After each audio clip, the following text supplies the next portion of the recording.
My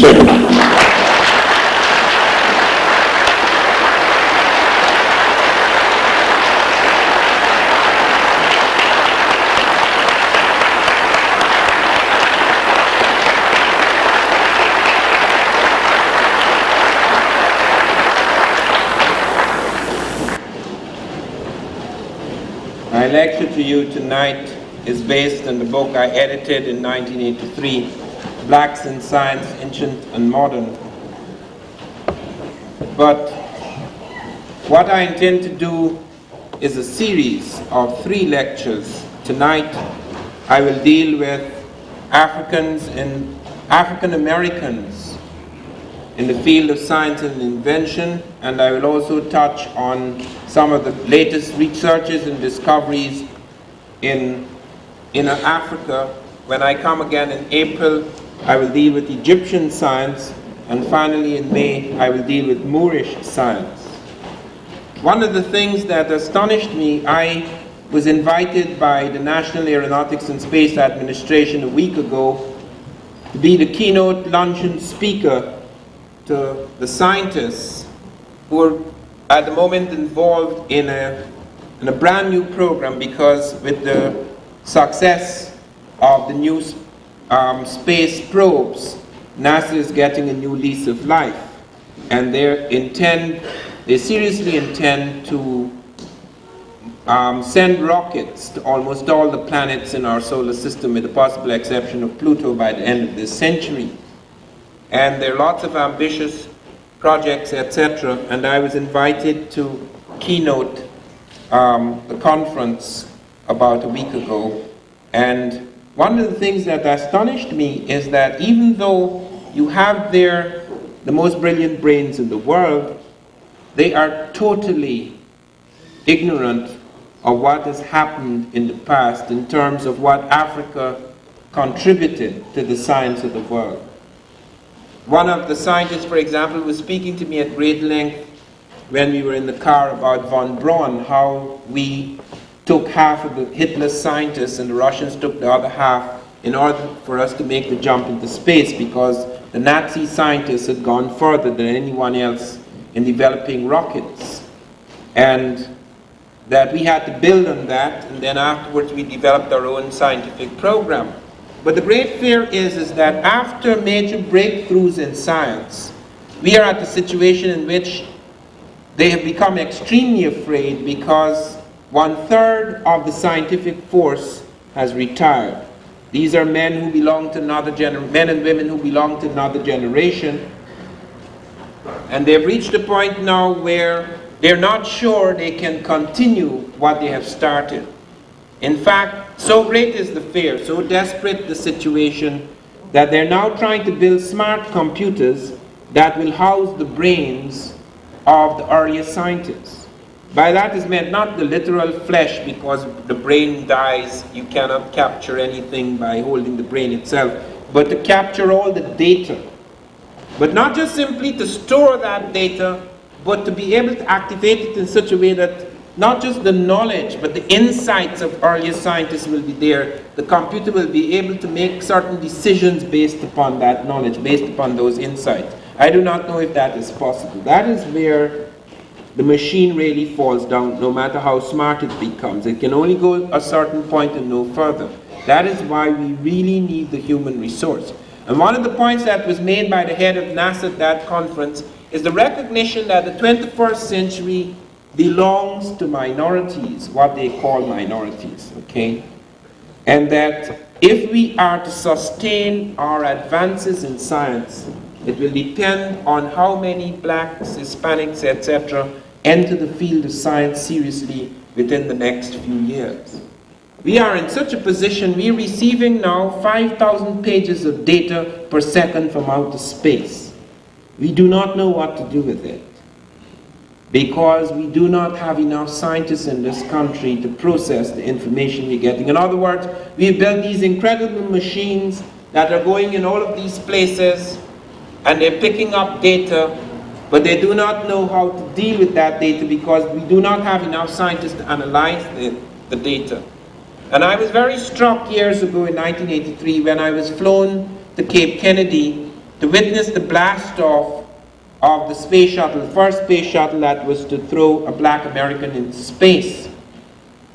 And the day before the blast off, I had a chance to meet many of the black scientists. In fact, that day was dominated by black scientists and their great lectures, both men and women. And I met a boy there. Well, he was a young man, but still a boy, not yet 20. And he had sent the first ant colony into space. This is a black boy from a very obscure little school in Camden, New Jersey. And some years ago, when I was doing studies of blacks in science, even before I brought this book out, I gave a lecture to his school. And he was very fascinated by the lecture.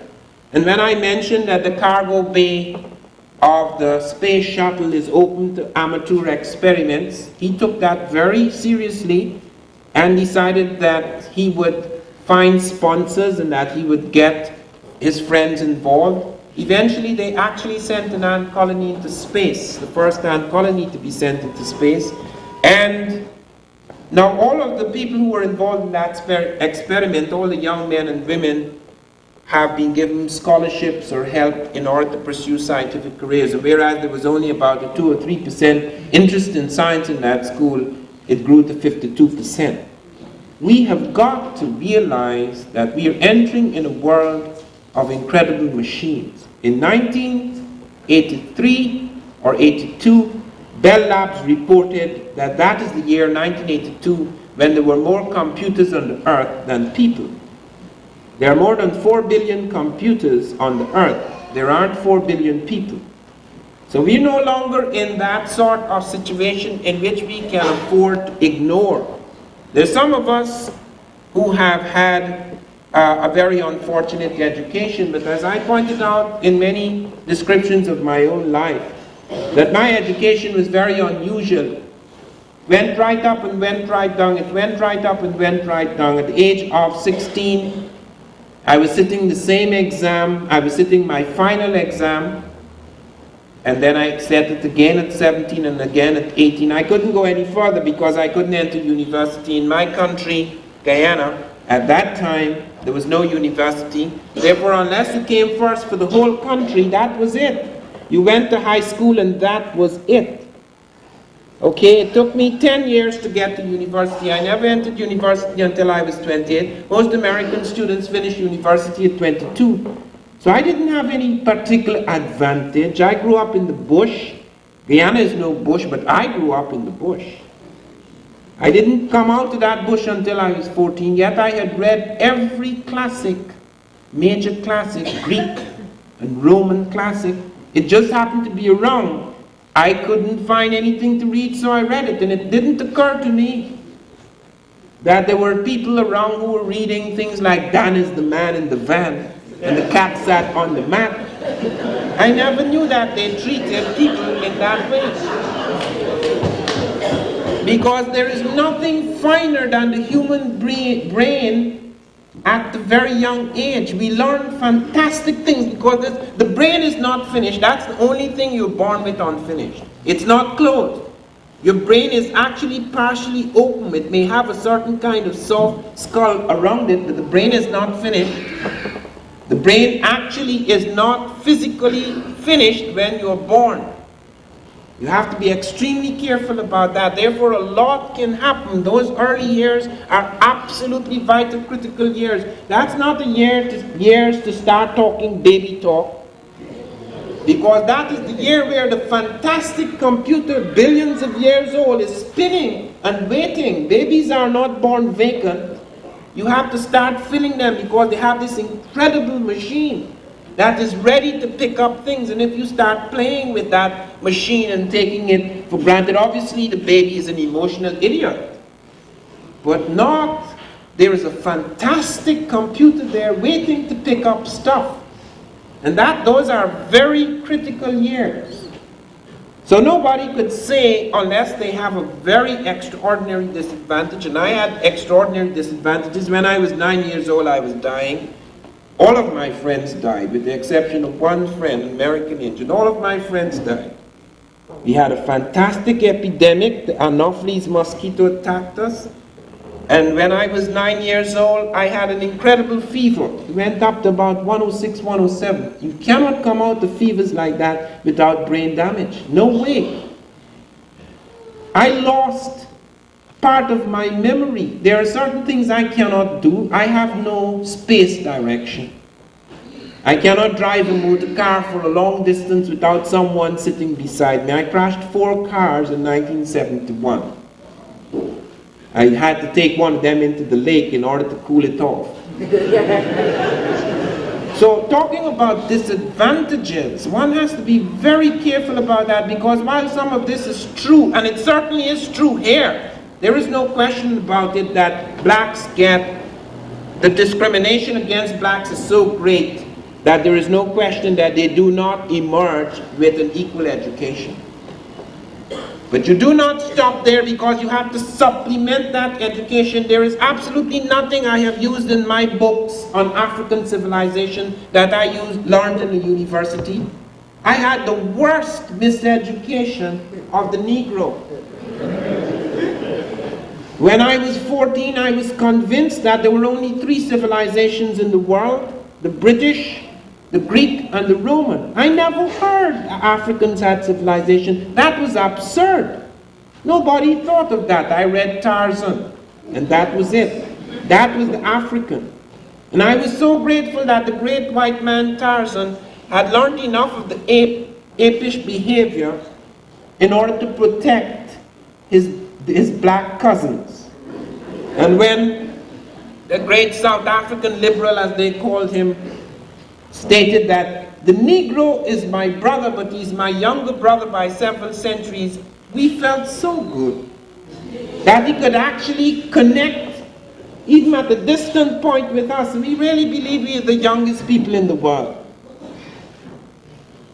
And when I went to university, it was worse. Nothing damaged me more than that university. I don't regret it. You must, if you have a chance, enter university, or at least learn certain structures. That is what I learned, certain methodologies for which I'm grateful. But when it came to information, I was the most misinformed Africanist in the world, because I was told constantly things. I was told, for example, Africans never wrote. That was in the 1960s. Nobody thought Africans wrote. They didn't know they had scripts. The English professors told me that Africans were pre-literate, and that it's quite possible that something was missing in their brain, and that's why they did not write. They did not have literate cultures. You could only study oral tradition because they wrote nothing. It took a long time. It is only a few years ago that I discovered that Africans had scripts, and as many as Europe. Europe does not have many scripts. Very few European tribes develop scripts. The English have no script. This is not English script, these are English songs. Blacks in Science, Anglo-Saxon song. But it's not Anglo-Saxon script. They never had a script. That's Roman script. The English have no script, the Germans have no script, the French have no script, the Spanish have no script. The Romans conquered them and gave them a script. So you have a few Europeans like the Romans, the Greeks, the Russians who have scripts. Africa has as many scripts as Europe. It had the Mande script. They found thousands of inscriptions along the Sahara, going far back from about 5000 BC. They have found the hieroglyphic script, and everybody said, aye, but you see the hieroglyphic script developed in Egypt, and Egypt is not African. We will come to that later. But in 1962, they discovered that it's not even Egyptian. The hieroglyphic script is not even Egyptian. It was found at a place called Kusta in Nubia, on the edge of the Sudan, 200 years before it moved up with the blacks into Egypt.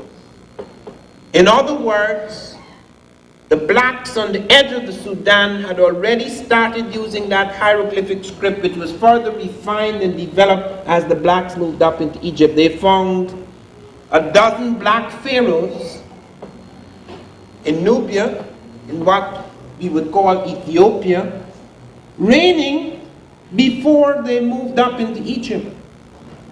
And at the conference in 74, the conference at UNESCO, Saaf Soderberg, who was in charge of the Sudanese expedition, or the Scandinavian expedition to Sudanese Nubia, said that the techno-complex, that is the technology, the science of the Egyptians, is Africa. After all these years, they came to that conclusion by seeing the slow evolution of that science in inner Africa. Egypt is not a fluke. It was not a sudden flash.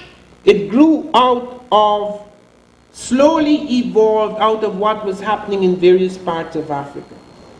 We have found more than just scripts. We found the Mande script, we found the hieroglyphic script, we found the Akan script, we found the Himyaritic script, the Meroitic script. At UNESCO now, we have about 800 manuscripts in Meroitic which have not yet been deciphered. Our great friend and colleague Sheikh Anta Diop of Senegal came closest to deciphering the Meroitic, but he died a year and a half ago.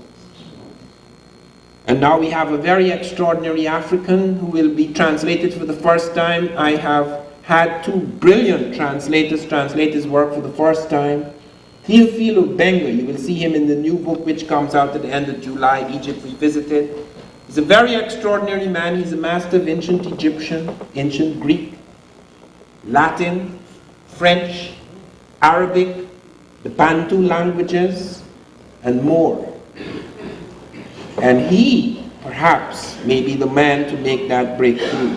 I have been reading his manuscript with great interest, dealing with the African conception of God, which is so complex, and which you find not only the Egyptian, but running among the Dogon and the Bambara and the Bantu. A lot of people have assumed that these were just primitive ideas. Now, for the first time, out of the mouths of the Egyptians themselves, translated for the first time by an expert, Obenga, with a tremendous and complex knowledge of all these cultures, you begin to see that lots of what we've been told about what these people thought is not valid.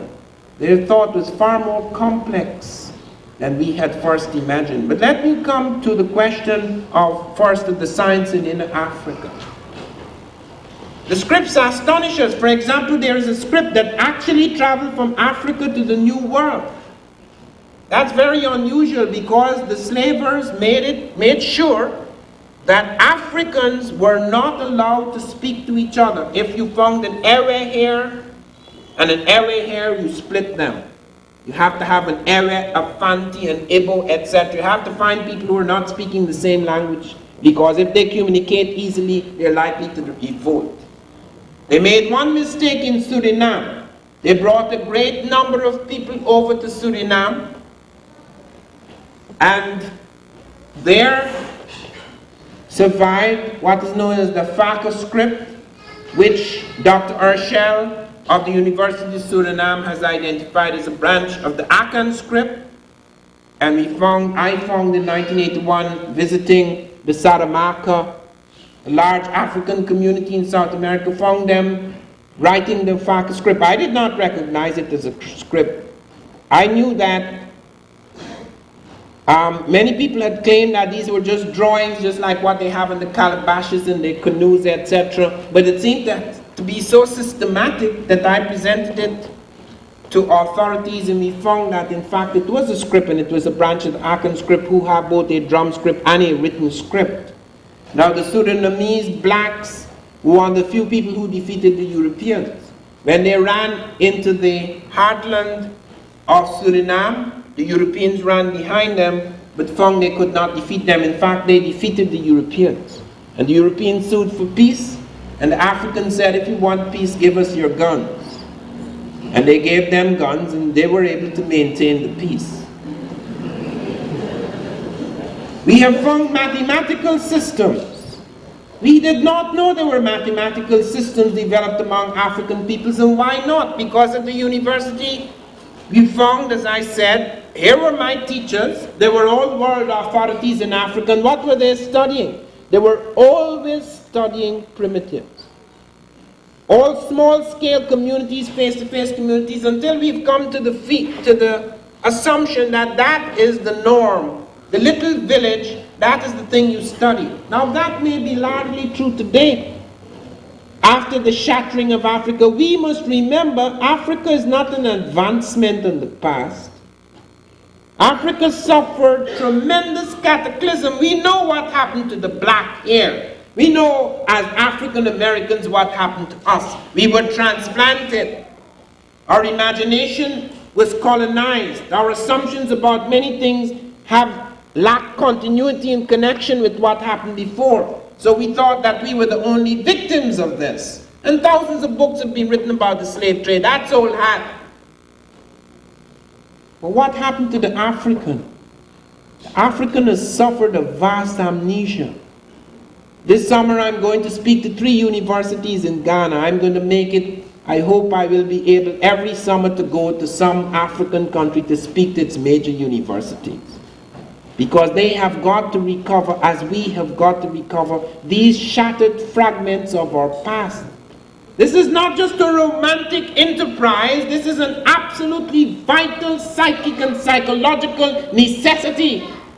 We will not be able to escape the fragmentation of our psyche until we can pick up the significant parts of our history and make ourselves whole again.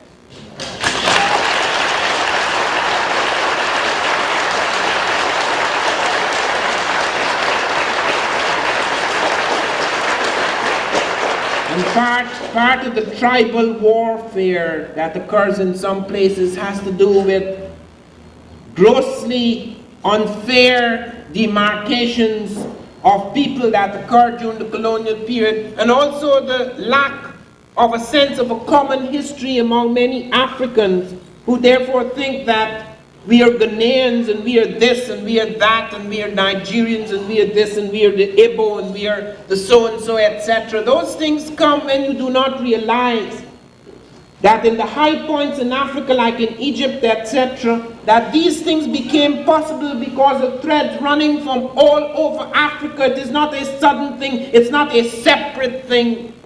It comes out of these curious fusions. And that only when we begin to realize that we find that common ground, that unity beneath the underlying fundamental unities that enable us to see ourselves as a people. That does not mean we lose our separate identities, because the Jew is a Jew. He has his own special thing and nobody fights against that. He has a right to treasure his special identity, but he's still an American. But we suppose some of people want us to abandon our connection and continuity in order to be Americans. That's not possible. And I'm not suggesting integration, and nor am I suggesting separatism. I'm merely talking about people who are aware of themselves as part of the common world and of man, but at the same time there is also they are aware of the wealth, the richness that springs from being aware of the fact that they're plural, not singular. We're not Africans or Americans, we are, in Jesse Jackson's words, African Americans. There is this connection and continuity so that we have this rich heritage. And it has been made extremely poor by the way we have been treated, the way we are conceived of, the way we still conceive of ourselves, because we are not free of these prejudices against ourselves. I remember in reading Invisible Man, when the 2 black boys were in the ring at the beginning of the novel of Invisible Man, they were fighting. And they had blindfolds around their eyes, which was very symbolic and significant because they could not recognize themselves as brothers. They were fighting for the entertainment of the white Southerners.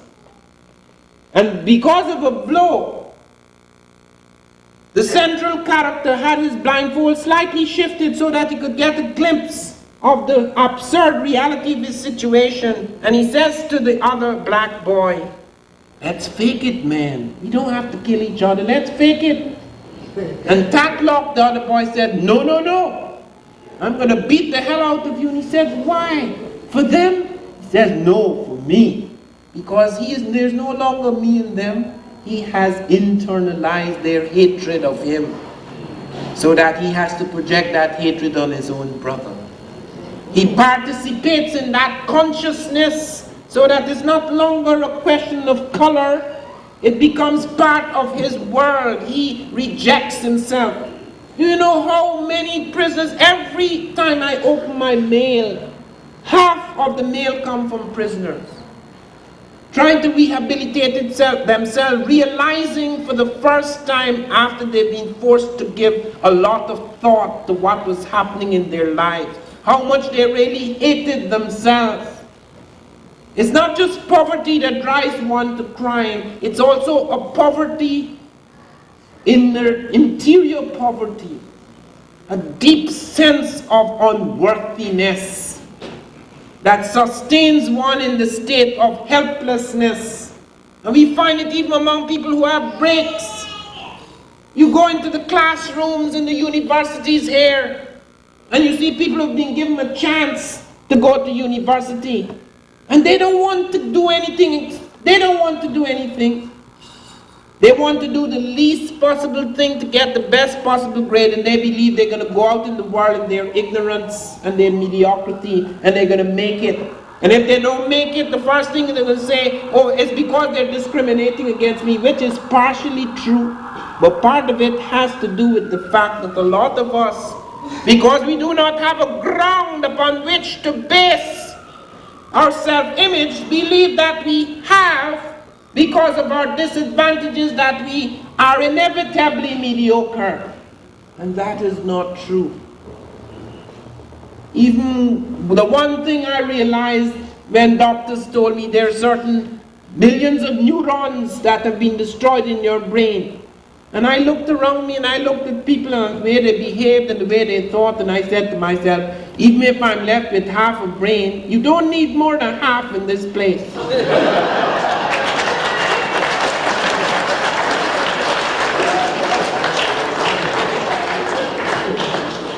We've got to have higher standards, and those standards have to be built upon our sense of vision of the past. A vision of what was possible, of what is still possible. You look at Tuskegee, Carver left there a long time ago. Do you know what they're doing now at Tuskegee? Students, they have learned to grow potatoes on the moon. They're growing potatoes in nutrified water. This is a big space experiment. This is students at Tuskegee. They're carrying the tradition forward. He went as far as he could with the potato. We're going to carry it one step forward. We're going to send potatoes to the planets. Now, that may have a slight absurdity in it, but it shows you the desire to continue something. In the space program, there was so much. I went there in 1983 and I was startled because, as I've said before, when I went to NASA to study what blacks were doing in space, there was only one black in space I knew, and that was Darth Vader. And when I asked them for information, they would come. We have a very good program, minority program, which is true. NASA probably has the best minority program. It has hundreds of black scientists. But they couldn't show me what these people were doing because they had never really worked out a way to deal with this problem, because they would say to me, yes, you know, science is neither black nor white, science is science, which is true. But because we have been discriminated against and are still are discriminated against on the basis of blackness, and whenever the question arises, people are so quick to say, well, what did black people do? That's why we have to find out what we did.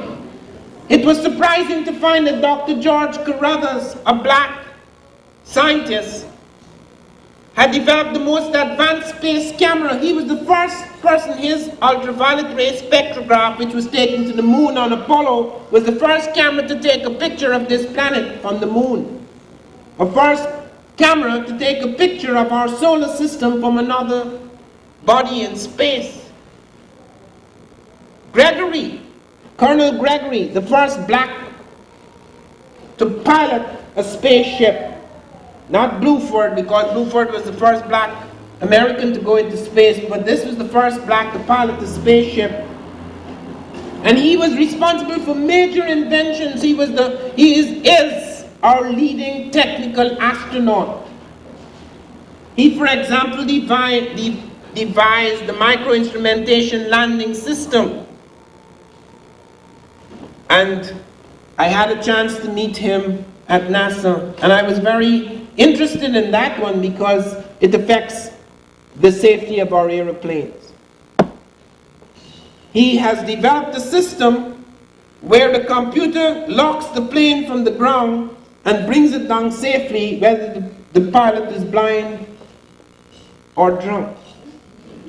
Now that's very important because I spend a lot of my life in airplanes, and I always remember this incident some years ago when I was flying into Flint, Michigan, and it was snowing, and I felt so happy because whenever I see snow I feel merry because snow is associated with Christmas. There's no snow in my country. I never saw snow until I was 24. So whenever I saw snow, it was artificial snow on the Christmas tree. So when I see snow, I go crazy. And I remember doing that in London. I took off my winter coat and ran into the snow and I got pneumonia. So I'm sitting in this airplane and I'm looking out and everything is absolutely white and the snow is coming down and I feel this lift. And we're going down, we're almost on the tops of the trees, and suddenly the plane made a violent lunge upwards as if it'd been hit by something, and people screamed, the woman behind me vomited. And then about a quarter of a minute later came the voice of the captain, "Sorry about that, we just couldn't see the runway." And that thing frightened the hell out of me because I did not know in all that snow this guy with his industrial eye had to see that runway. And that I thought it was all computerized. And the plane had to know how far up or how far down it was, etc. But he has got this micro-instrumentation landing system. He's developed a whole range of things. He is one of the 3 men who actually goes into the spaceship and checks it out before it goes off. He's the man who was chosen to redesign the cockpit, the brain of the most advanced machine, the space shuttle. Then there were other people like Major Gillum, who was at the conference as one of the keynote speakers of the conference I attended a week ago. He was the leading black at NASA. He was the director of the Dryden Flight Center, and he actually supervised more than 1,000 of our space scientists to develop the space shuttle. He saw it from babyhood to blast off. We don't know about these people. Our young people need to know that this is not the end, that we are not in some kind of pit.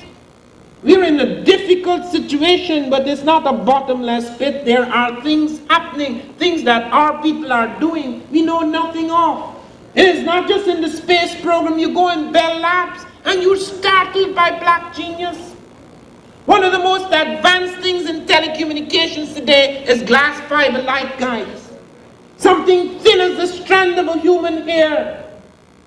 It can take information coded in pulses of laser light and send it flying at the speed of light. Channels, many channels in something thin as a human hair. It's not possible without black scientists. It is a black scientist, Northover, who did the mathematics that changed our whole understanding of glass, that enabled us to take 4-foot rods and stretch it for 6 miles.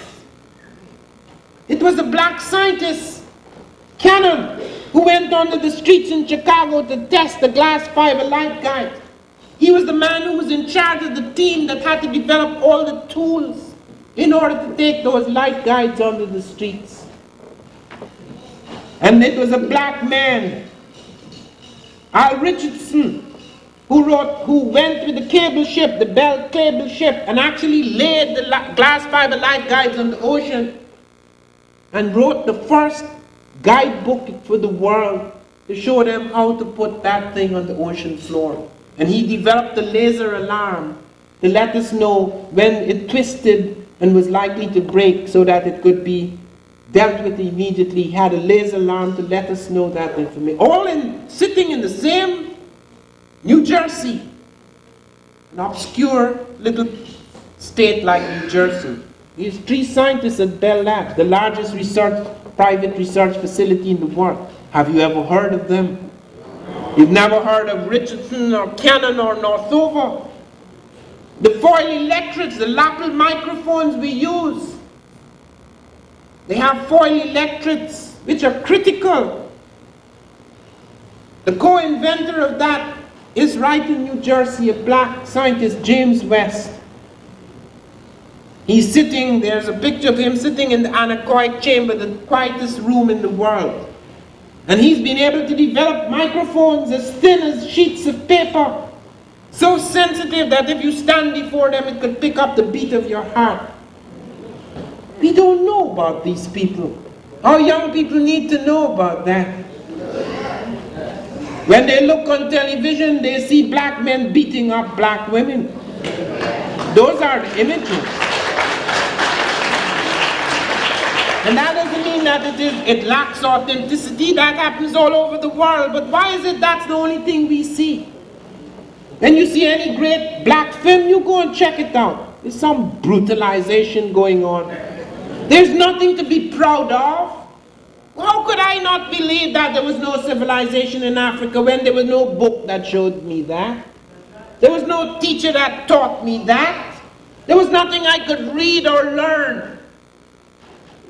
And that is happening in African universities too. How can you rebuild people, reconstruct them? It doesn't matter if they have oil or if they have wealth. All that happens is that the white face changes to black face, so the black becomes powerful. But if the black mind is the consciousness that was inherited from his master, he's going to behave the same way or worse. So we have got to understand politics is not enough. Cultural revolution must precede political revolution or go hand in hand with it. It must go hand in hand with it. The Russians are learning that.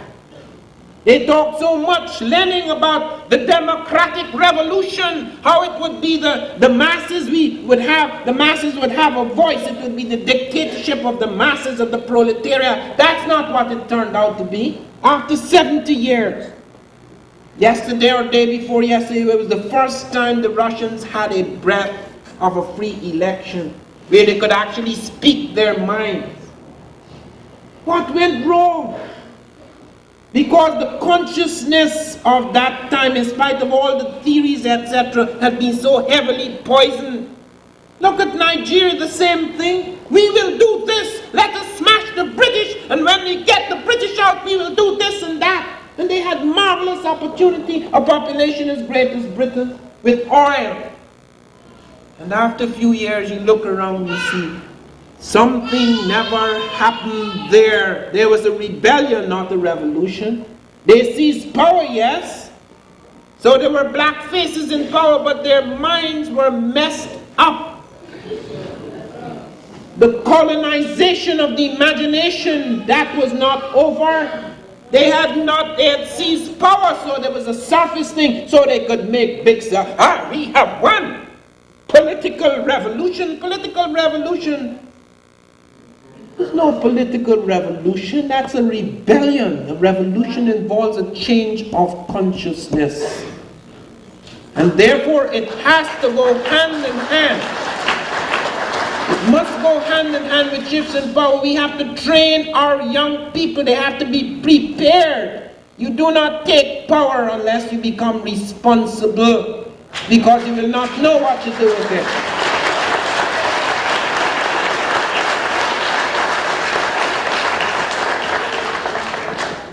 We have found so many things in Africa. We found the Dogon, for example. They had run when they found that the Europeans were murdering tribes on the way. They ran into mountain fastness. So for a long time we thought they were primitives. Then they were studied by Marcel Griol and Germain Dietelin. They found that the Dogon had plotted an invisible star. This was just one of their things. One is just sampling, because there's so much. There are 3 massive books coming out now on the Dogon. The Pale Fox is one of them, coming out in English. We are stunned by the intelligence and the sophistication of these Africans. The Dogon had plotted this invisible star. About 5 or 6 centuries ago, they had a ceremony to this star. They said although it was one of the smallest stars, it was like a seed in the galaxy. It was the heaviest type of star in the galaxy. Do you know what that means? This is a star you cannot see at all with the naked eye. The Africans not only saw it, they plotted its orbit up to the year 1990. Our machines show they're dead accurate. They were able to intuit its mass. Although it was so tiny, it was an imploded star, what we call a white dwarf. They said that it was so heavy that if all the creatures on Earth were one lifting mechanism, they could not budge it. We have discovered it is the heaviest type of star in our galaxy. They said it was made of a bright metallic iron. We have found it to be true. They said it had an elliptical orbit of 50 years around its parent star, Sirius A. We have found that to be true. They said it has an orbit on its own axis. We don't know that yet. They said that there was an object flashing and darkening, contracting and expanding within the region of this Sirius B. Do you know when modern science discovered that? 3 years ago. Einstein orbiting satellite found the object the Africans were talking about. They mentioned that 5 centuries ago. You're not therefore dealing with idiots, because all of these systems of thinking are built on the assumption that the reason why you study the primitive is because you have to see where we first began, like how we study monkeys in order to see how man jumped into symbolic universe from the land of the monkey. You study black primitives because you could see where society began, the little kinds of simplicities, and then you jump into advance. And these simple people are in advance. Some of them, not all, because no world develops in that equal stage. You have high point, you have cultural centers. If therefore you study primitives and you ignore the cultural centers, many of which evaporated or were shattered, then you have no idea of what was going on. You have no idea. It is like going to Europe. I spent 10.5 years in Europe. I've been in parts of Europe where they never saw a black man in all history. And I went into villages where I found as many as 12 Europeans using one outhouse bathroom. They did not use flush toilets. They were aware of it. They didn't use it. They never showered. They had baths, but they didn't shower. Okay. Now that would be most unfair for me to write a big book about that village and say, this is Europe. It is in Europe, it is authentic, I saw it. But it's not, it is authentic, but it is not the truth. It's not the truth in the sense that even though it's a partial truth, it's worse than a lie, because that's not the way to represent Europe. Europe has gone beyond that point. So why do we do this with Africa? And it's not only done by whites. You send a black out to Africa on a holiday with a camera. They always search for the worst things they could find.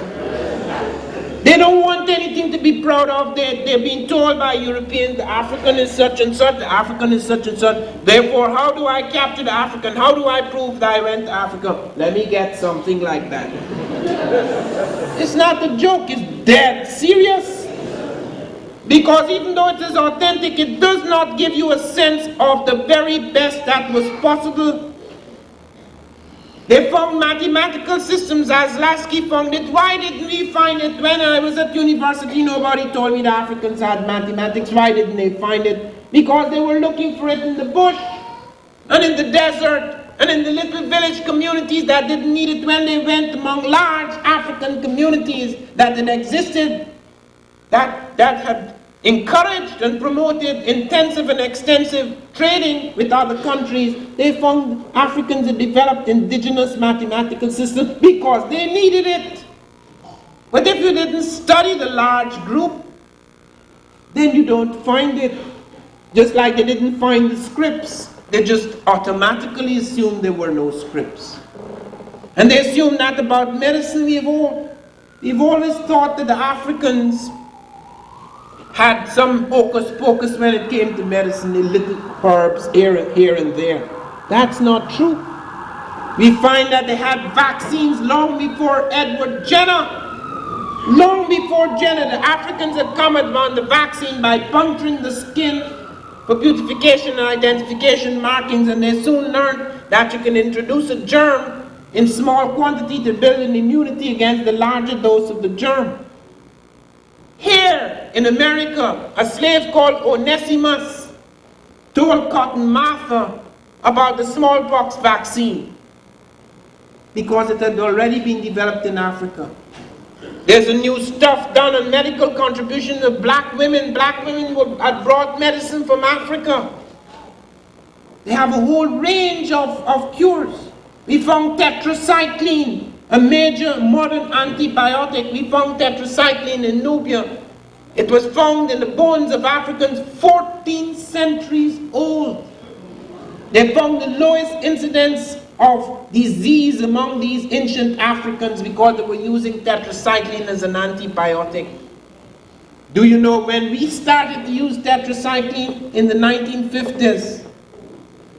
They found aspirin among the Bantu. The Bantu were using Salix capensis, a root which is salicylic acid, the main active ingredient in aspirin, long before modern science picked up on aspirin. They found urbane, which we took into our system, capsicum, physostigmine, a breakthrough in eye science where the Africans had developed a solution for dealing with certain eye diseases. It was synthesized by a black scientist here, physostigmine. The Coca-Cola comes from the cola drink that Africans were using for centuries. Probably put a little more caffeine in it to sparkle it up, that's all. Reserpine, the first drug that was used to treat hypertension and psychotic disorder, they found Africans had introduced that. It was used in Europe, cowpectin. That's an African drug for diarrhea. It has a different name now, it's a different brand, so you never recognize it. There are pharmaceutical companies all over Africa studying herbal medicines today because they're beginning to take some of this very seriously. When you see films about African medicine, it's always the witch doctor, and they don't explain to you that in medicine there's a psychological treatment and there's hard treatment where you give the person the medicine.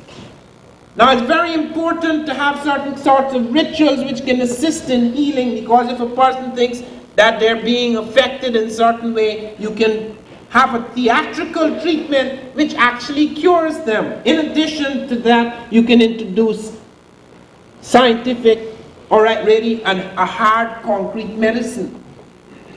You have to look at this here in this book. Dr. Finch explains this in great detail. Dr. Finch has recently done a study of a medical treatise done by Africans thousands of years ago. It's known in the Edwin Smith Papyrus. It was copied over in the 18th dynasty. Dr. Finch showed me this is long before Jesus and long before the Greeks, the top Europeans, were even aware of these things. That they had only translated 1/3 of the book which dealt with the brain, the head, and the neck. They had more than 200 terms for things inside of the brain and outside. They had found the actual locus in the brain that processes auditory information. We only discovered that a few decades ago. In fact, a few years ago, some of the things Dr. Finch showed that only been discovered recently through X-rays. That the Africans had come upon a long time ago, the pulse. Herophilus was credited for the first work on the pulse, the Greek. We find 1,000 years before him details about pulse taking in great detail, something so complex that it took 1,000 years later for Europeans to catch up on it. These things are not in the books. That's why I speak now to scientists all over the country And they sit with amazement.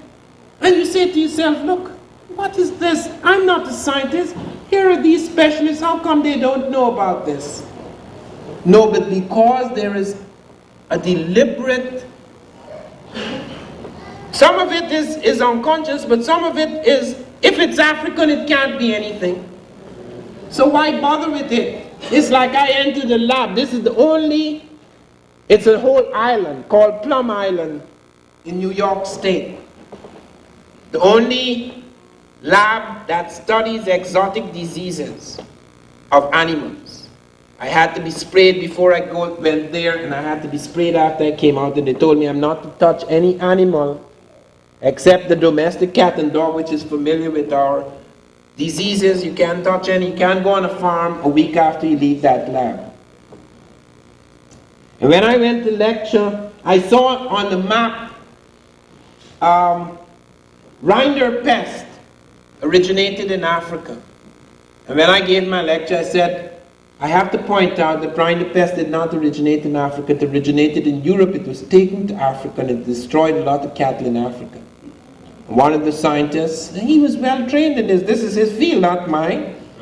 He said that he objected to Van Sertima saying, so when it's clear on the map that so and so, the head of the unit, the head scientist got up and says, I'm sorry about that, but Van Sertima is correct. It is a European disease. And they're learning it. No, they're learning it. It's still there in the map. He said we should have updated that. Now if that, and I'm not saying anything against Jews because some of my best friends are Jews, but if that, but no, I'm very serious about that, they are. But if that was a Jewish thing, he would have lost his job. I'm sure there would have been a big uproar about it long before now, but because it's a black thing, does it really matter? Do you have to change that? Unless some smart black man comes in and notes it. It doesn't matter. What does it matter? It's just like the whole, let me not go off because I was going to say something else and it takes me away from my subject, okay? Let me come back. Because we know a lot about diseases and who gets credit for them, etc. But to come back, you look at other phases, look at navigation, look at plants. I noted in my book, They Came Before Columbus, I spent a year on botany because I realized when I was writing They Came Before Columbus, and it came through curious revelation. Now when I came to this country, and I came by pure accident. I never intended to come here. I came by pure accident.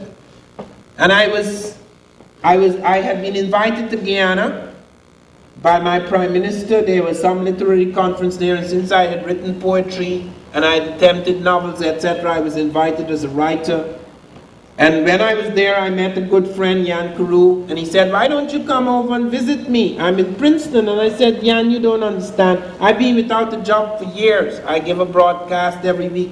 I only earn 8 guineas a week. I could barely survive. I can't pay for a passage. It's just because they invited me here that I came. And he says, look, I'm going to give you a check. And he wrote me a American Express thing. And he gave it to me, and he says, when you get to Port Authority, give this as payment for your bus to Princeton. And when I got to Port Authority, and I gave it, guy says, there's no signature here. So there I was stuck. I did not have a penny. This is in 1970, not a penny. Because the only money I ever had for years was, I never bought clothes. I went to garage sales where they gave away clothes, or sometimes I got a jacket for $1, well, what you would call an American dollar. And I wore shoes for 2 years, one pair of shoes, so I was extremely careful. I only had money to eat. And rent was another great problem. So here am I stuck at Port Authority, and I'm begging this bus, this ticket man. I said, look, when I get there, my friend will pay for the bus. He says, no, you can't get on the bus, and an old lady heard me, and she gave me $3 and something cents it was then, and I got on the bus to Princeton. Now I spent that weekend in Princeton with my friend, and strangely enough I came upon a book in his library which he'd taken out to the Princeton Library, Africa, the Discovery of America by Leo Wiener. And I read that book. I didn't finish it. Fortunately, I was offered a job in America, and I came back months later and I started to read these books, this trilogy. And I knew enough linguistics to know that he was on the right track, but part of what he was saying did not add up. In other words, he was jumping the gun. I mean, he was not all there, but some of it was valid. And I wrote an article the next year actually attacking the thesis of African presence in early America, saying that it was not a proven thesis. And I ended by saying, if anyone could show me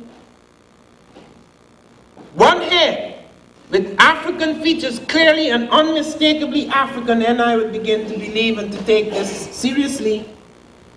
And I sent it off to Random House to be published in an article in a magazine called Amistad 2, which fortunately never came out. And a few days later, the editor, Charles Harris, called me and he says, a strange thing has happened on my desk. You ended your essay by saying, if anyone could show me a picture, and underneath your essay, something had just come from Mexico, showing a picture of blacks in Mexico, in ancient Mexico. And I said to myself, how could I ask a question, throwing it out into space, and in the same desk, in the same room, on the same day, the answer comes back. And that, to me, struck me with such force that there is almost a consciousness that if you throw out something, it comes back in that strange way.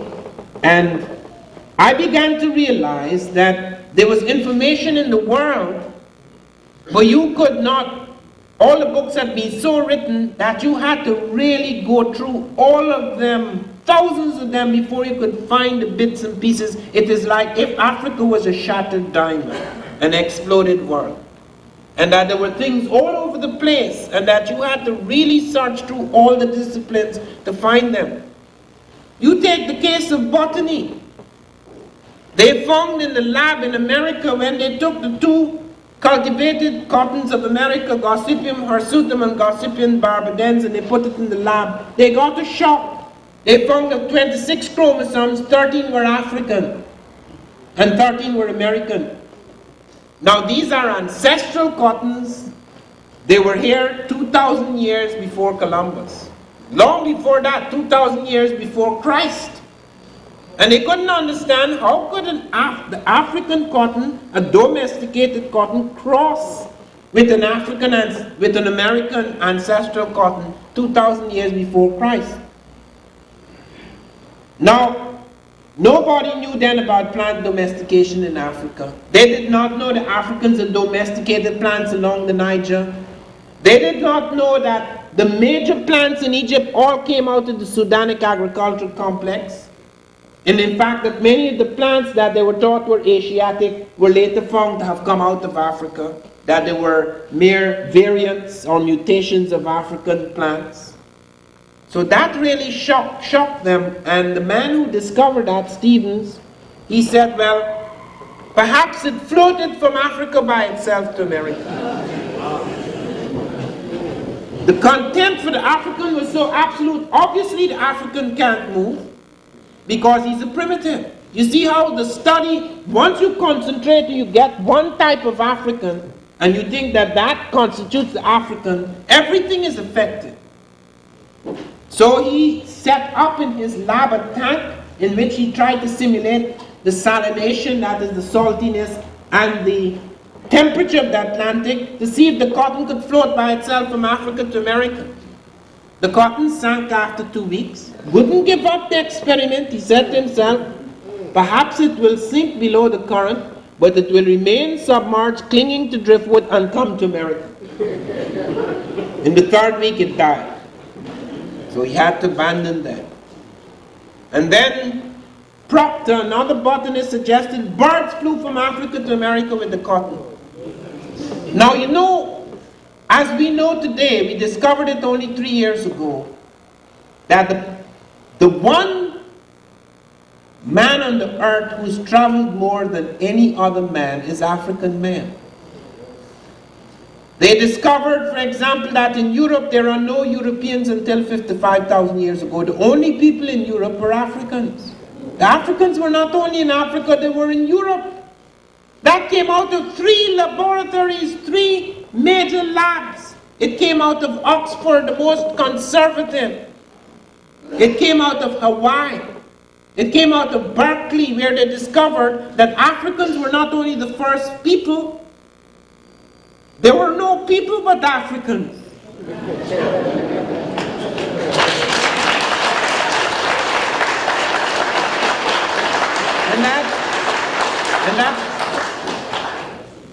Now that's nothing to suggest that Africans are superior. What it suggests is that we are more intimately related than we thought, because out of the African came the European. This is clearly established now.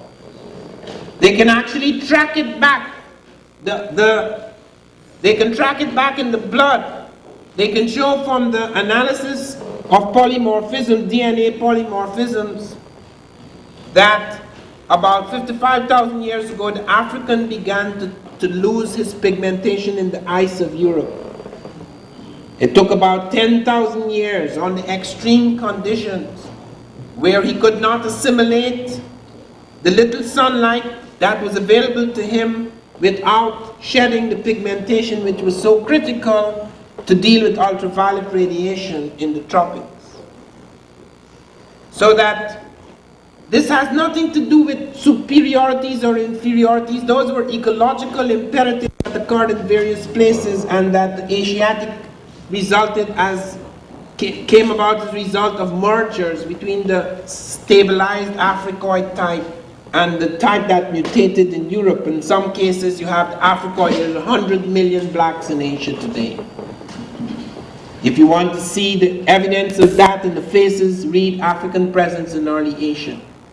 And you will see the Aryan invasion of India, where the attack on the black type, known as the Dacias by the Aryans, and the battles that ensued, and the destruction of the Mohenjo-Daro and Harappan civilizations. But to come back to science, the reason why I wandered into those things is because I want you to be aware that every time we found something, it opened a new door.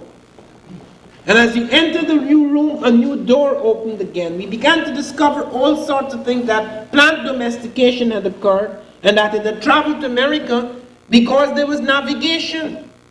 The Africans had boats. The Chinese report that 2 centuries before Columbus, Africans brought elephants to them in ships to the court of China. You will see pictures in African Presence in Early Asia. You will see African noblemen having negotiations with Chinese in the court. This is long before Columbus. And they show currents. They've shown a map. There are maps we have found now, the Piri Reis map, which is in, they came before Columbus, that shows Africans had crossed, that they had actually mapped the part of South America. They had mapped the Trata River in Colombia for 300 miles. They have the correct latitudinal and longitudinal coordinates, which Columbus did not have. Columbus struck out for the latitude of Japan, hoping to land in India. He called the Caribbean the Gulf of the Ganges. He called South America an island. He called Cuba the continent. And we're still calling the Americans Indians, because that is what this place was called until it was later changed to America from Amerigo Vespucci, his friend. And as I told Congress, we have got to stop talking about Columbus's discovery.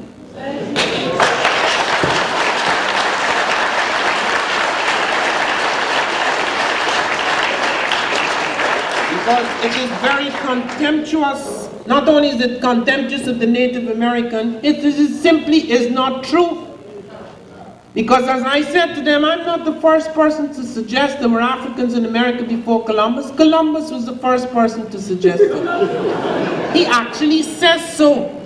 He said on his second voyage that when he was in Haiti, the Native Americans came to him and told him that black-skinned people had come from the south and southeast in large boats, trading with them in gold-tipped metal spears. And the whole evidence is presented. The metallurgical evidence, the botanical evidence, the linguistic evidence, the oceanographic evidence, the cartographic evidence. You can't play with that anymore. It has become so precise. It's just like DR people. Many blacks seem to think that it doesn't matter what you say, people are not going to believe. That's not true. That is not true. Everybody believed for centuries that the Egyptian language, with the exception of people like Massey and a few extraordinary Europeans, everybody was made to believe that the Egyptian language is Afro-Asiatic and Afro-Semitic and Afro-Hamitic, etc. Until Diop stood up for 6 hours at UNESCO and ran down thousands of interconnections, so intimate, so familial, linking threads to the body of African languages that everybody caved in. Because nobody could contest that. UNESCO had to say, in spite of all the differences they had at that conference, that for the first time they were unanimously agreed that Egyptian was an African language. So I want you to be aware that the development of these facts, as they become more and more precise, it is impossible to deal with them. We've been arguing for a long time, was the African the last man or the first man? You know, I sat at the table in New York, for example. I was invited to give a speech to a very exclusive organization. I shan't call their names. And when I was sitting at a table and everybody thought by feeding me I would get all nice. And I am a very nice man when you're talking with me. It's when I get up on the stage that I get crazy. And they didn't know that. So I'm sitting down and I'm enjoying my meal and we're all talking softly and nicely. And this guy said, you know the question about who was the first man and who was Adam and Eve and so has not yet been settled, it could still be Asia.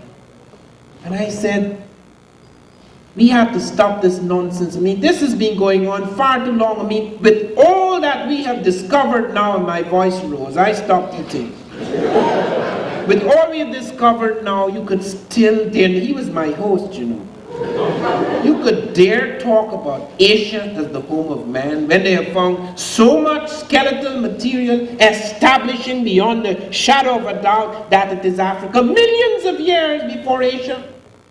And when we have such machines now that you could actually go into the blood and check it out and show at what point that mutation started to occur. It is no shadow over anyone. It merely shows that we are more intimately connected than we first thought.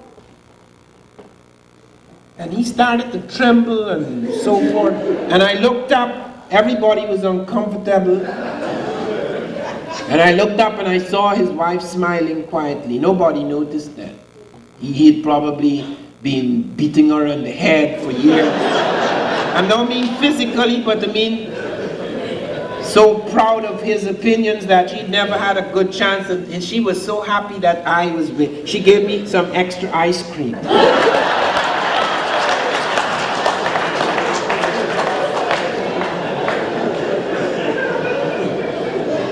It's very important. They were very angry with me, however, when after I gave my speech, before I could give my slides, one of them was saying, get him out of here, fuck. Tell him there is not enough time to show slides. Anyway, what we are finding is so astonishing. In every field, in the field of medicine, in the field of astronomy, we found that Africans had an astronomical observatory in Kenya 300 years before Christ. That they had put 19 alignment points to a series of stars and constellations, and on the basis of those alignments they built one of the most accurate of prehistoric calendars. We have found scripts, we have found mathematical systems, we have found breakthroughs in surgery, eye cataract surgery in Jenny in 13th century Mali. The cesarean section, which is very difficult because there's no place to there are two very difficult places to operate on: the brain and the stomach, because here is where there are masses of things. And in the European world, as late as the 1870s, whenever the cesarean section was performed on a woman, she died. They could save the child, but not the woman. And because of the British Empire, English doctors heard that the Africans were performing the cesarean with total success. A team under Dr. Felkin went out to Africa and studied how the Banyoro surgeons performed their surgery. They noticed the Africans had both anesthetics as well as antiseptics.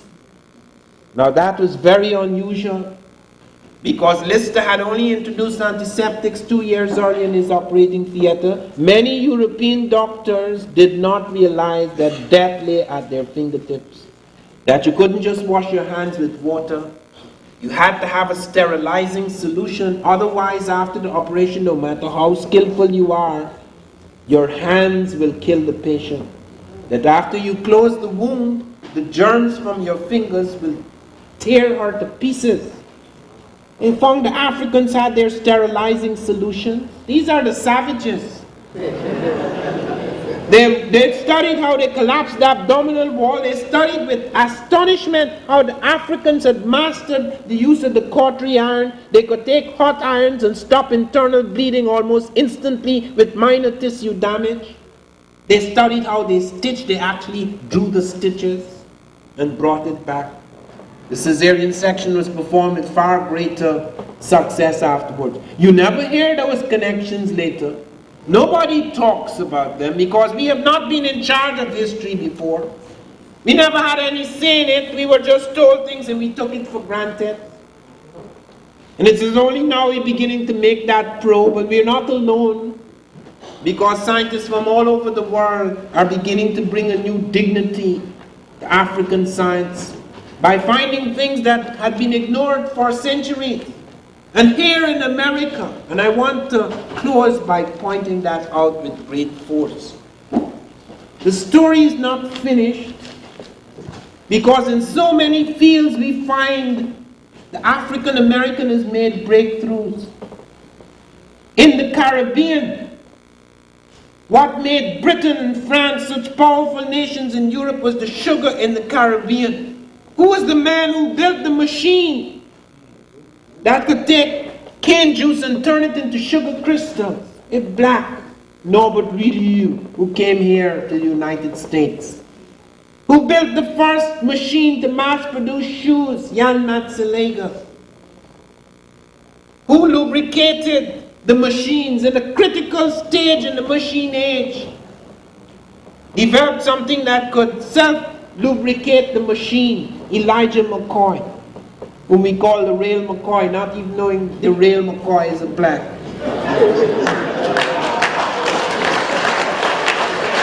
Who built the automatic stoplight which still regulates traffic all over this planet? Garrett Morgan, who also built the first smoke inhalator mask and actually entered a fire and saved 36 people using his smoke inhalator mask for the first time in public. Who was able to transform the food industry, the food transport industry in this country, when we were primitively transporting things with ice blocks.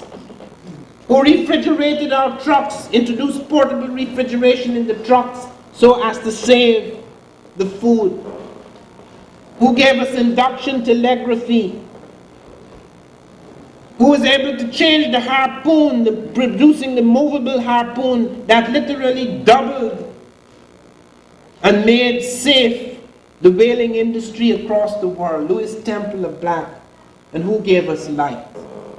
Edison started on the light. Edison, genius, yes, he initiated the work on the electric light. But Edison could only burn that light for a day. It is Lewis Latimer, a black scientist, who invented the carbon filament, the extraordinary thing where you could get incandescence without the kind of heat that would burn the bulb. We are able to burn that for thousands of hours a day all over the world because of Louis Latimer. And he wrote the first book on incandescent electric lighting. And he went to London when it was the greatest city in Europe and literally supervised the lighting of London. He supervised the lighting of New York. He supervised the lighting of Philadelphia. And you see so many films on Edison. There's a whole section of New Jersey State that is called Edison. Have you ever heard of Latimer? I went to scientific societies where they were celebrating Latimer and they didn't even know exactly what he did. We become such a careless people. You know, when I went to Egypt last summer, the one thing that struck me with enormous force was the incredible precision of the early blacks. I'd read in books of how they'd abandoned an obelisk. And I asked one to see this abandoned obelisk because I learned one thing: the best way to learn about people is to study their failures, because that is where you know the secret of their success. And I looked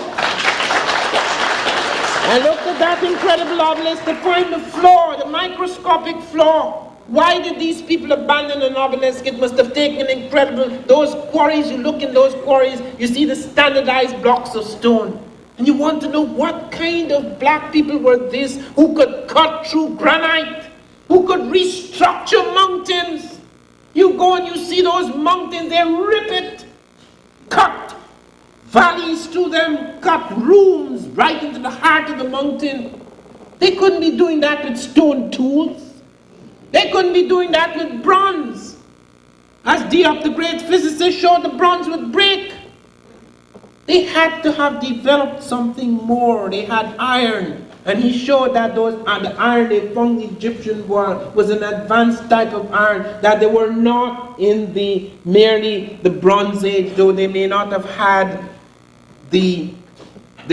had sources of iron at that time, until later on at Meroe, when they retreated, they had ironworks at Meroe. But they were using special tools.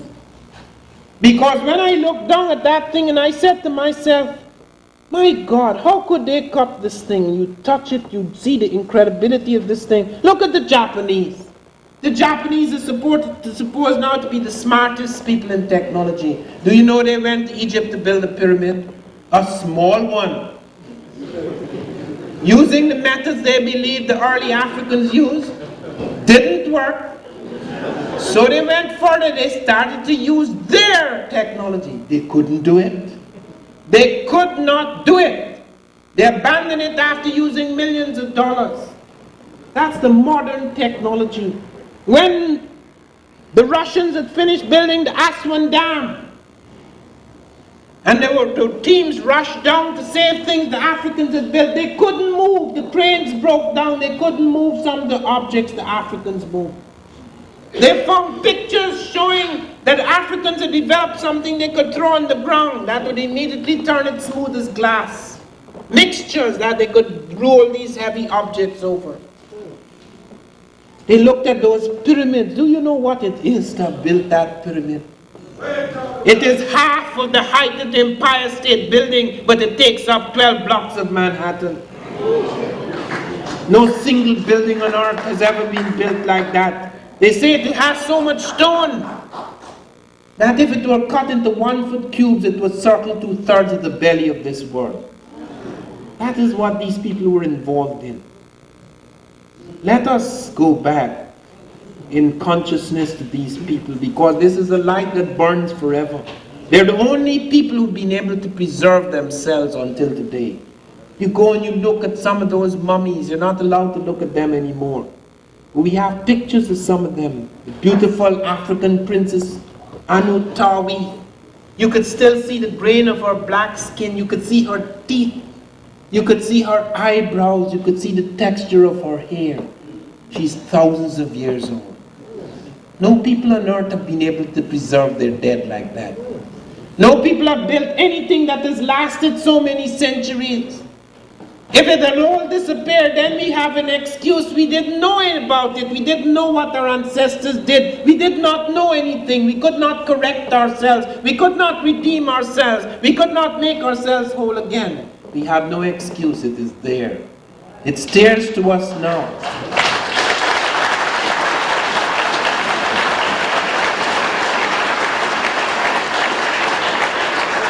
It is our great inspiration. It rebukes us.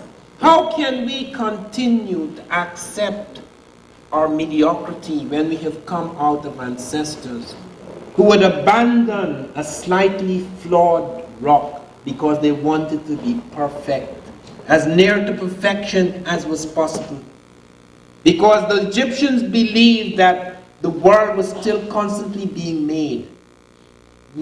They had to remake things. They had to bring it as close as they could to standards of excellence. This has to become our model. Europeans look to their models, and sometimes they claim things that have nothing to do with them. Herophilus is supposed to be the pulse taker when his pulse taker occurs 1,000 years before. And as I told one of the Greek societies, do not be afraid that you're giving anything up, because civilization is a blending and fusion of genius. We couldn't have a space program unless Hitler left his scientists. So it's not American genius only. It had to draw upon that world. There could be no great Greek science without Egyptian. There could be no great Egyptian science without all the wealth of Africa over those many centuries. And we could not have survived to speak as we do now in spite of all that has happened to us unless something was kept alive. There is a spiritual thread that runs through us. There is an ancient electricity. There is a power, a dynamism that is still very much alive. It is a spark in our history. It is like something we could plug into. Something that feeds us, something that turns inside of us, something that burns inside of us. And if we are to be whole again, we must pick up those shattered pieces and move forward, creating a new people, a new man, a new society. Thank you very much.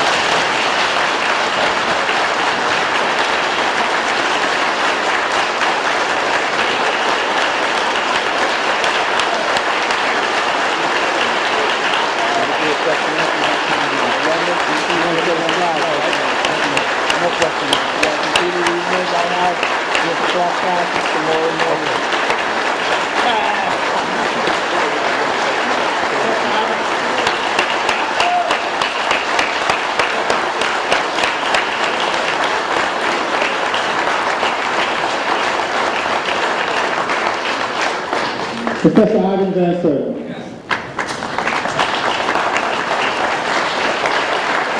Professor, we're going to attempt to show some slides that he brought that will show you visually what he just spoke about.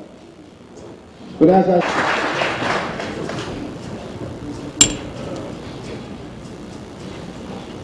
These are just a few slides that will give you some impression.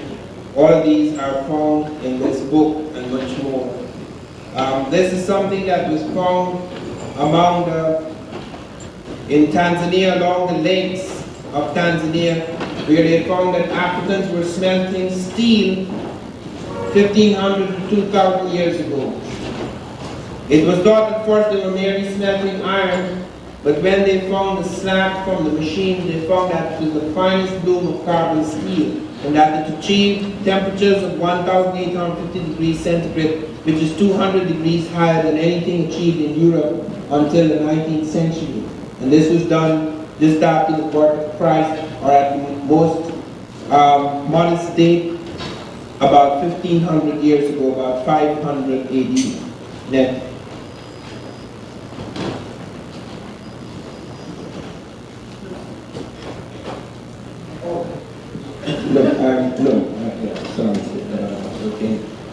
These are the higher people. This is what is most astonishing, that although Africa had been destroyed its centers had been destroyed, and these people no longer produced steel, yet they were able to reconstruct the cement, just based on things that had been passed down to them for centuries.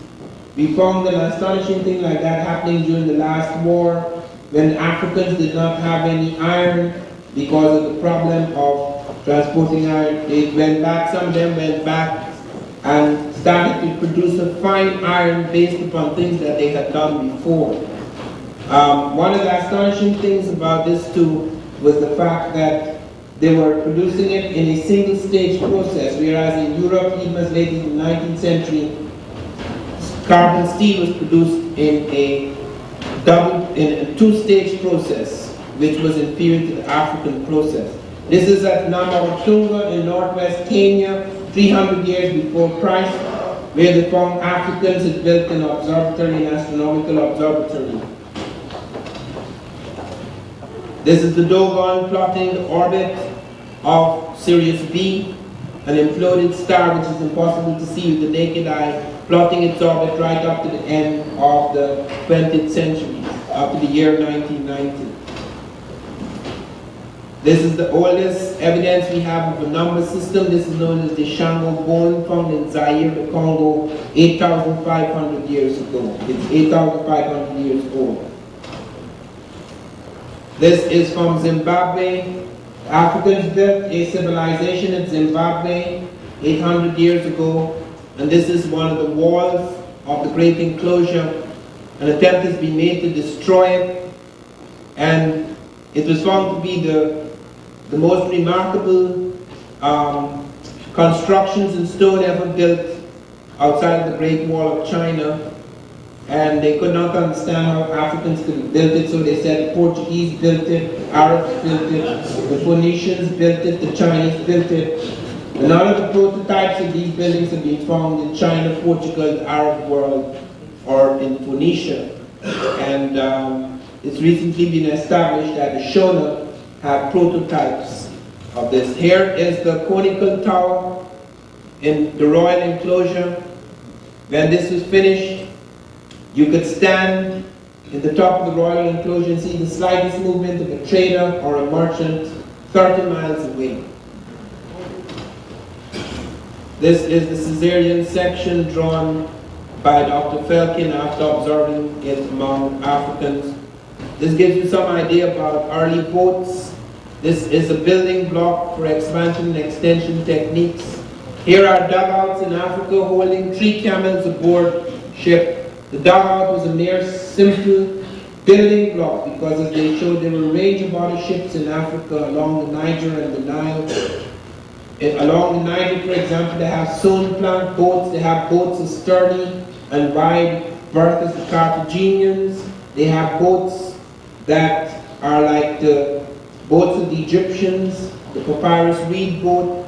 They have like the catamaran in the Pacific, double canoes, but much sturdier.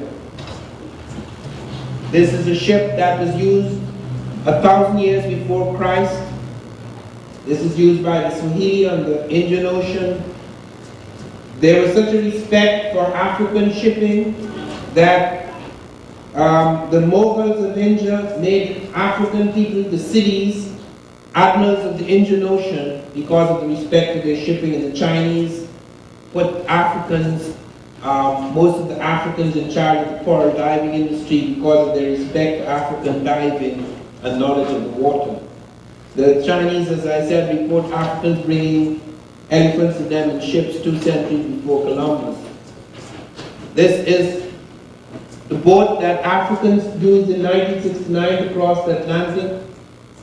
Haidal financed it because Haidal showed that this boat was used 1,000 years before Jesus, and that it could cross the ocean even as early as that time. Scientists scoffed at it. Scientists said that it's made of papyrus reed, and if you put papyrus reed in a tank, if you put papyrus reed in the ocean, it would get waterlogged and sink.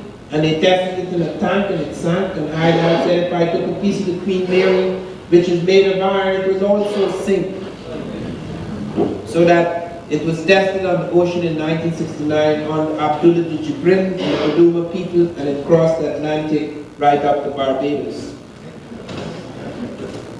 These are the currents in the Atlantic, off the Cape Verde, off the Senegal, Gambia coast, and off the southern coast of Africa that take things towards America, South America, the Gulf of Mexico.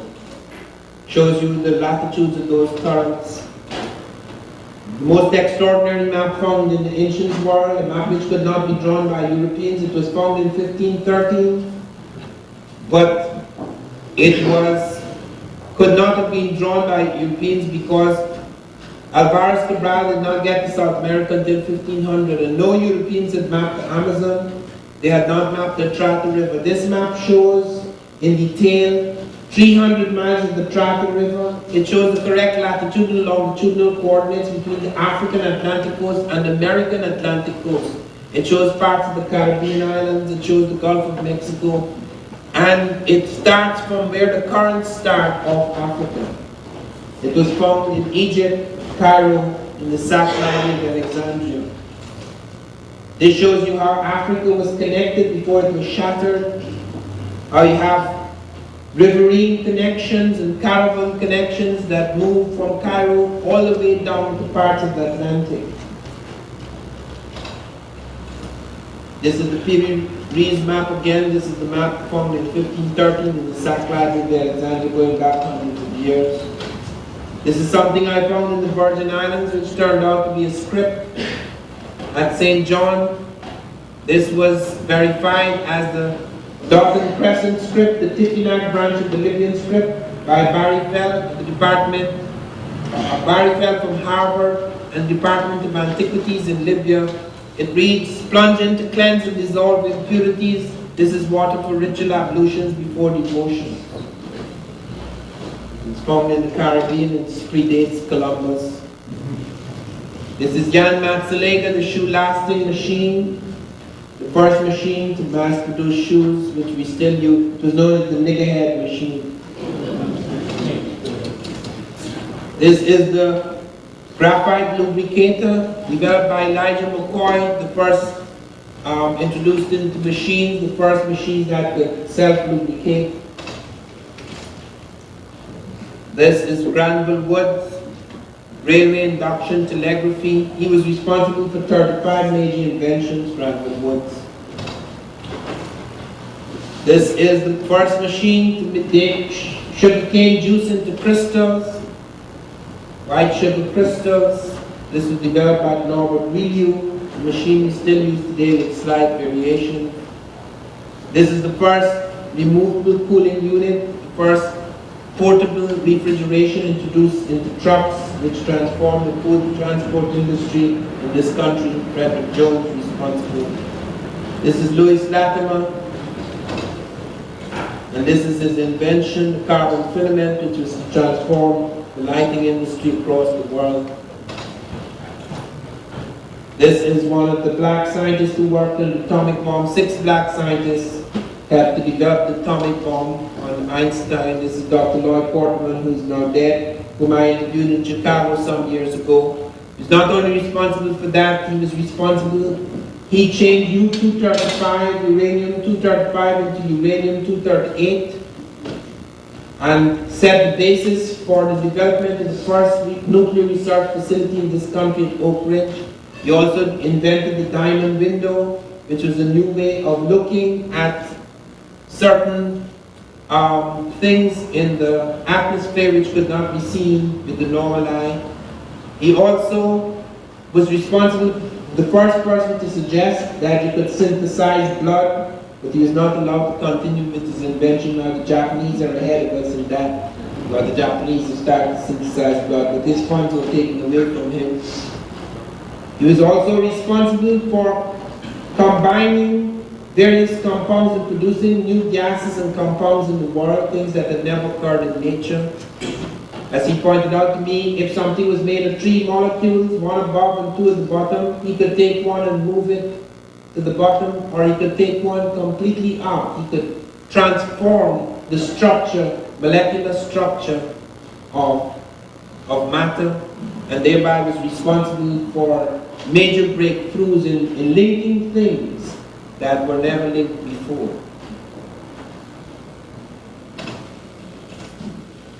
This is in Bell Labs. Here we have Brian Jackson, who's been able to develop a machine that could place, that can inscribe circuits that are so small they're almost invisible. And he could put it on one wafer, he could put 6 to 4,000 bits of information.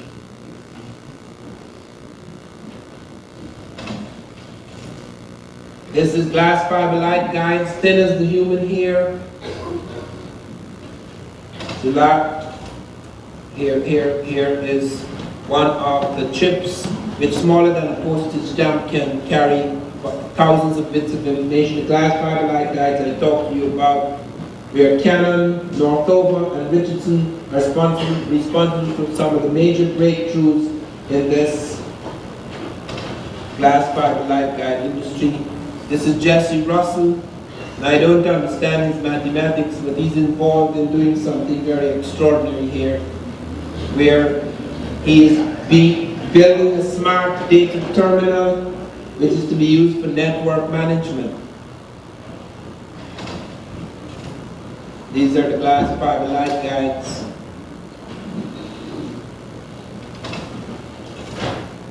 This is James West, who was responsible for the breakthrough in lapel microphones, the foil electrets. Also, his invention has been used in hearing aids, various other devices. Here he is in this, what is known as the quietest room on earth. If a pin dropped in this room, you would pick it up. This is an anechoic chamber.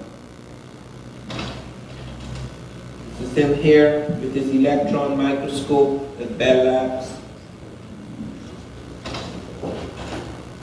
This is Major Gillum IV, who directed the Dryden Flight Research Center, who supervised the work of thousands of our scientists to build the world's first space shuttle. This is Dr. George Carruthers, who sent the most advanced camera into outer space on Apollo. This is Colonel Gregory. He redesigned the cockpit of our space shuttle. He was responsible for designing the cockpits of the 80s. Here he is sitting blind, that's not the sky, sitting blind in the middle of an airplane, landing it on the point of a pin by the use of his micro-instrumentation landing system, a computer that locks the plane from the ground and brings it down safely. Here is his alternative power controller, which cuts pilot fatigue in half, which may be introduced in many of our airplanes in the 90s. Here is me meeting Colonel Gregory the day before the blast off of Bluford at the Kennedy Space Center. These are tires of the moon buggy that were devised by the black engineer Cherney, Robert Cherney. These tires are collapsible. They had to be extremely light. They had to be able to have traction on the crystalline surface of the moon and carry the weight of the scientists and their instruments. This is the KC-135-09 aircraft, the only aircraft we have which flying on a parabolic curve, achieves weightlessness. And here is Cherney at the bottom here testing a laser crystal machine. He spent more time in this machine than anyone else. It's known as the Vomit Comet at NASA.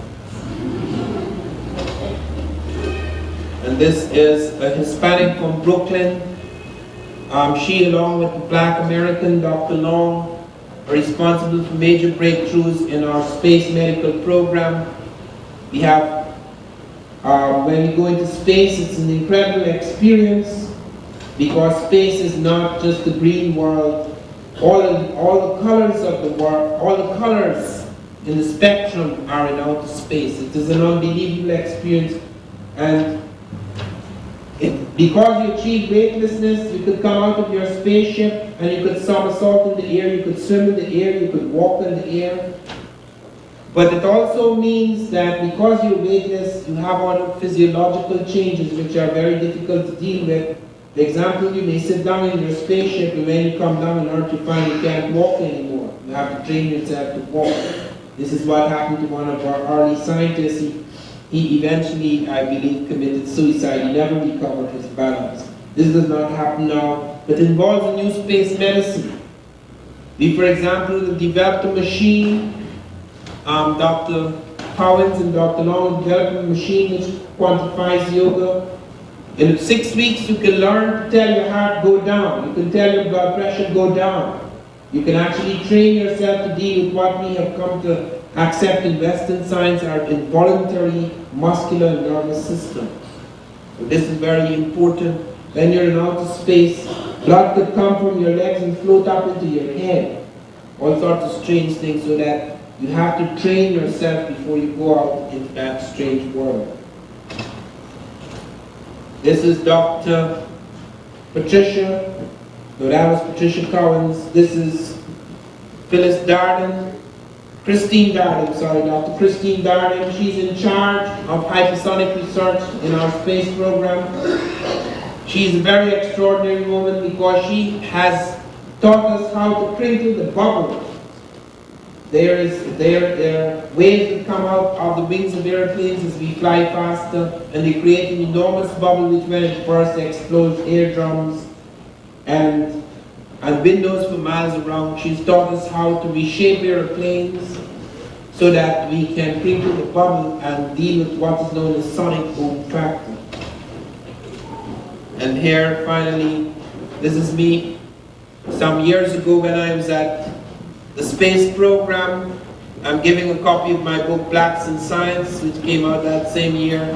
One of our young black astronauts, so he wouldn't get lost in space.